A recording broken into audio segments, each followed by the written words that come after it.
अस्सलाम वालेकुम व्यूअर्स, अगर आप हमारे चैनल पर नए आए हैं तो अभी हमारे चैनल को सब्सक्राइब कीजिए और साथ लगे बेल के आइकन को दबा दें ताकि हमारी लेटेस्ट वीडियोस की अपडेट आपको फौरन मिले। तो चलिए अपने वीडियो की तरफ बढ़ते हैं।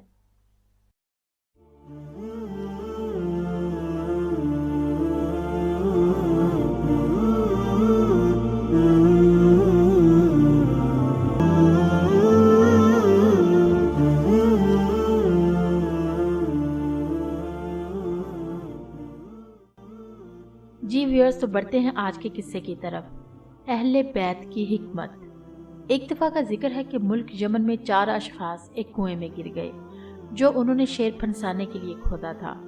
इस वाक़या की तफसील ये है कि शेर तो उस कुएं में गिर गया, लेकिन उनमें से एक का पैर फिसला और उस कुएं में गिरा।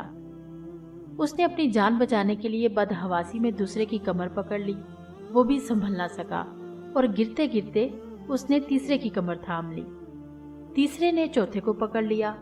गर्ज चारों इसमें गिर पड़े और शेर ने उन चारों को मार डाला। उन मकतूलीन के वर्सा बाहम आमादा जंग हुए। हजरत अली रजी अल्लाह अन्हु ने उनको हंगामा और फसाद से रोका और फरमाया कि मैं फैसला करता हूँ, अगर वो पसंद ना हो तो दरबार रिसालत सल्लल्लाहु अलैहि वसल्लम में जाकर तुम अपना मुकदमा पेश कर सकते हो। लोगों ने रजामंदी जाहिर की। आप रजी अल्लाह अन्हु ने यह फैसला किया कि जिन लोगों ने यह कुआं खोदा है उनके कबीलों से उन मकतूलीन के खून बहा की रकम इस तरह वसूल की जाए कि 1 पूरी, 1 तिहाई, 1 चौथाई और 1 आधी। पहले मकतूलीन के वर्सा को 1 चौथाई खून बहा, दूसरे को तिहाई, तीसरे को निस्फ और चौथे को पूरा खून बहा दिलाया, इसलिए कि पहले ने अपने ऊपर वाले को हलाक किया, दूसरे ने अपने ऊपर वाले को और तीसरे ने भी अपने ऊपर वाले को हलाक किया। गर्जिया के सब ने अपने ऊपर वाले को हलाकत में डाला। लोग इस फैसला से राजी न हुए और हज्जतुल विदा के मौका पर हाजिर होकर इस फैसला का मराफा यानी अपील अदालत नबवी सल्लल्लाहु अलैहि वसल्लम में पेश किया। हजरत सल्लल्लाहु अलैहि वसल्लम ने इस फैसला को बरकरार रखा और फरमाया, खुदा का शुक्र है जिसने हम अहले बैत में हिकमत को रखा है। जी व्यूअर्स, ये था आज का किस्सा जिससे जाहिर हुआ कि हर काम और फैसले में हिकमत होती है।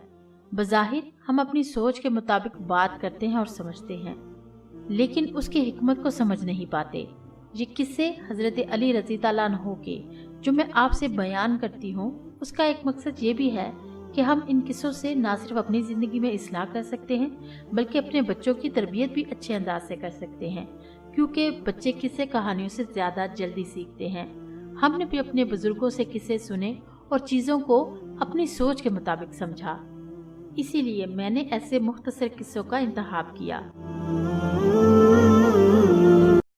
अगर आपको हमारी वीडियो अच्छी लगे तो इसको लाइक और शेयर ज़रूर कीजिएगा और कमेंट बॉक्स में आप अपनी राय का इजहार कर सकते हैं। शुक्रिया। अल्लाह हाफिज।